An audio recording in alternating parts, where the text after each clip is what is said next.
بسم اللہ الرحمن الرحیم۔ جو لوگ وزن میں کمی کرنا چاہتے ہیں وہ پالک کا استعمال ضرور کیا کریں۔ کھانے کے بعد چہل قدمی کرو، پیٹ کم ہو جائے گا۔ واک کرنے والا انسان وقت سے پہلے بوڑھا نہیں ہوگا۔ ہمیشہ دبلے پتلے اور سمارٹ رہنا چاہتے ہو تو گندم کا استعمال کم سے کم کرو۔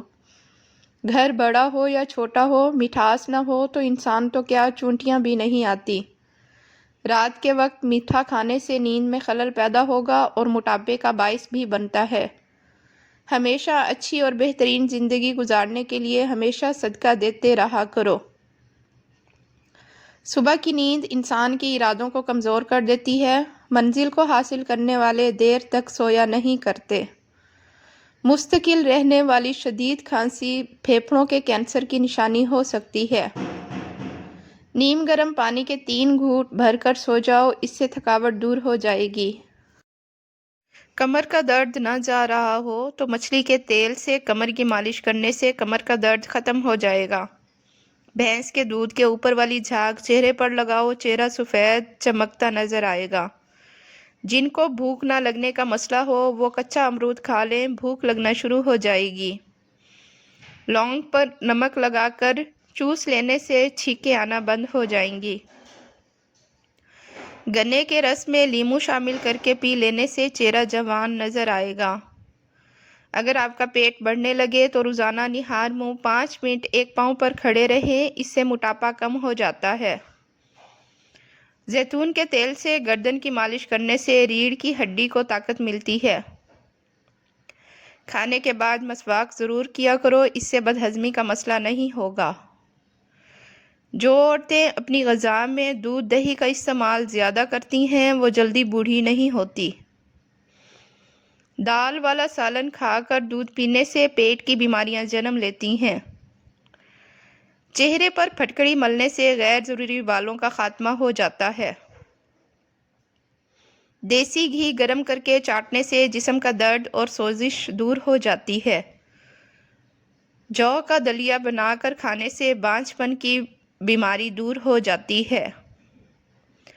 اگر آپ کی کمر میں درد ہے تو لہسن میں ناریل کا تیل ملا کر کمر کی مالش کریں۔ نیم کا رس پینے سے پھوڑے نہیں نکلتے۔ اسٹرابیری کا رس پینے سے کینسر جیسی مضر خطرناک بیماری سے نجات ملتی ہے۔ زیادہ زبان کا چلنا عقل کم ہونے کی نشانی ہے۔ جھریاں ختم کرنے کے لیے رات کو سوتے وقت ملائی کا لیپ کریں، چہرہ صاف و شفاف ہو جائے گا۔ ہاتھوں اور چہرے کے غیر ضروری بالوں سے چھٹکارا پانے کے لیے ہلدی بہت مفید ہے۔ سانس لینے میں دشواری ہو یا بلڈ پریشر کا مسئلہ ہو تو سونف کا استعمال بہت مفید ہے۔ بدن کی بدبو نہیں جاتی ہو تو پانی کے اندر عرق گلاب شامل کر کے نہا لیں۔ پیشاب بار بار تنگ کرتا ہو تو سبز الائچی کے ساتھ اخروٹ کھاؤ، بار بار پیشاب آنا رک جائے گا اور مثانے کی کمزوری دور ہو جائے گی۔ بچوں کو فیڈر جلدی چھڑوا لینا چاہیے۔ بچوں کو زیادہ فیڈر پلانے سے بچوں کے پٹھے کمزور ہو جاتے ہیں۔ مچھلی کے سالن کی خوشبو سے آپ کے گھر میں کیڑے نہیں آئیں گے۔ روٹی کی چوری بنا کر کھانے سے پیٹ باہر نہیں آتا اور کھانا جلدی ہضم ہو جاتا ہے۔ باجرے کو شکر، گڑ، گھی میں ملا کر کھانے سے خون عمدہ، کمر مضبوط اور پیٹ کی چربی کم ہوتی ہے۔ جس کو معمولی سی بات پر غصہ آ جاتا ہے وہ محبت کی کمی کا شکار ہے۔ اجوائن اور سپا نمک پیٹ کو صاف کرتا ہے اور گیس کو ختم کرتا ہے۔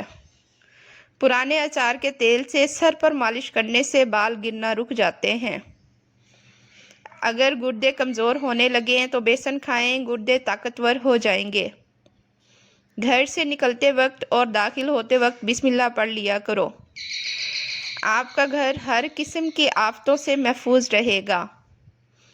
مچھلی کا سوپ پینے سے آنکھوں کی نظر تیز ہوتی ہے اور آپ کبھی اندھے نہیں ہوں گے۔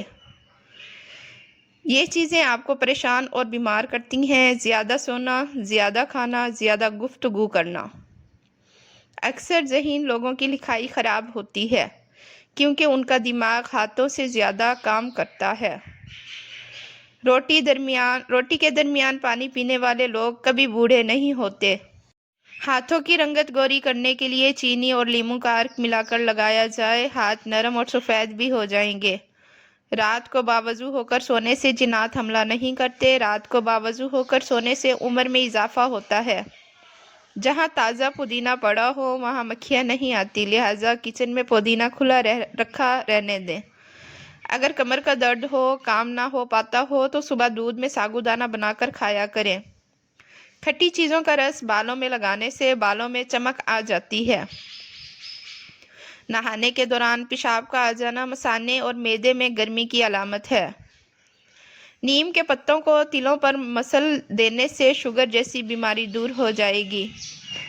رات کی بچی ہوئی روٹی اگلے دن کھا لو، اس سے بہت بیماریوں کو کنٹرول کر سکتے ہیں۔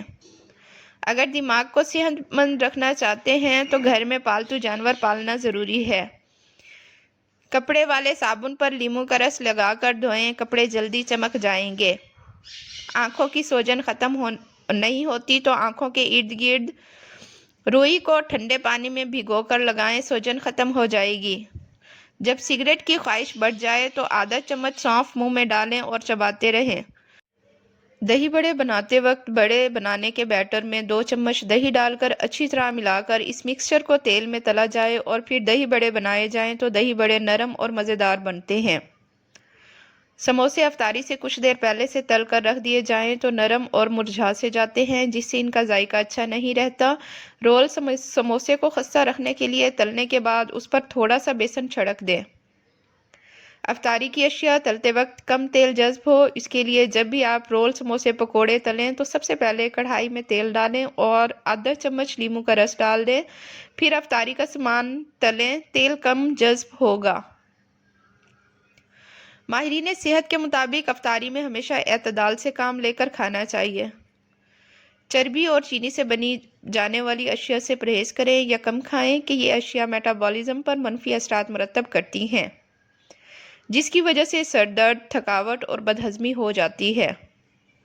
چونکہ رمضان میں گوشت وغیرہ کے کھانوں کا استعمال بڑھ جاتا ہے، یہاں تک کہ تھوڑا سا ادرک کا پیسٹ پکوڑوں میں بھی شامل کر دیں تو پکوڑوں کا بادی پن ختم ہو جاتا ہے۔ اس لیے لہسن اور ادرک کا پیسٹ پہلے سے ہی بہت زیادہ مقدار میں بنا کر رکھ لیں اور اس میں پکوڑوں کا بادی پن ختم ہو جاتا ہے، اور اس میں چٹکی بھر نمک اور تھوڑا سا تیل شامل کر دیں تو اس کی رنگت تبدیل نہیں ہوگی اور یہ فریش رہے گا۔